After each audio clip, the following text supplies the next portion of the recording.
朋友给我买了这个 Mr. Ken 的开心果马德莲。其实我没有很爱吃马德莲，但是他想说我喜欢吃开心果，就买给我吃。我来吃吃看好不好吃。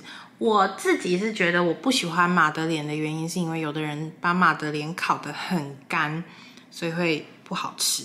但是上一次在首尔吃到一间马德莲。大家如果有看之前的影片，应该知道我在说哪一间，就是店小小的，里面有卖可丽露跟马德莲。它的马德莲就是好吃的马德莲。我今天来试试看它的马德莲好不好吃，很漂亮哎，而且感觉它里面也是有开心果的，就是内馅也是有开心果的，然后它的那个肚脐很漂亮。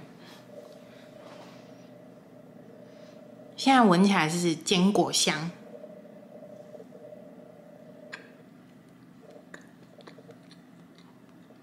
它比较偏向湿润跟干的中间值，它不是特别干的那种马德莲，但也不是特别的湿润，可能不是我喜欢那种风格的马德莲，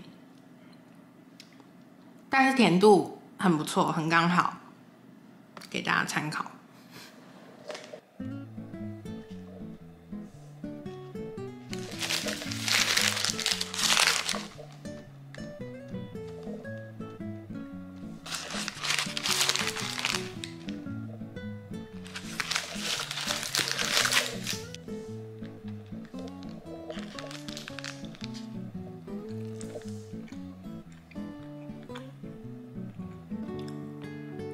这个跟我做的差异就差在说，我觉得它可以很明显的感觉到这边枫糖的味道，然后我自己做的比较没有那个枫糖的味道。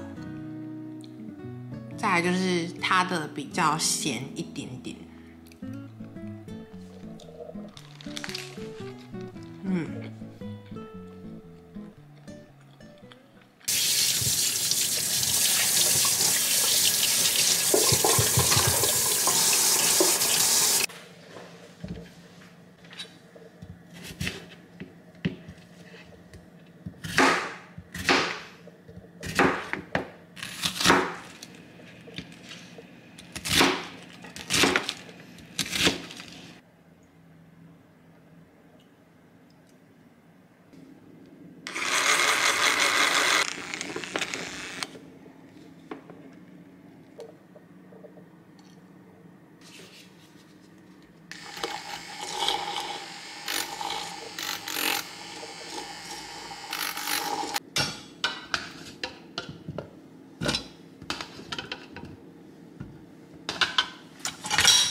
拜。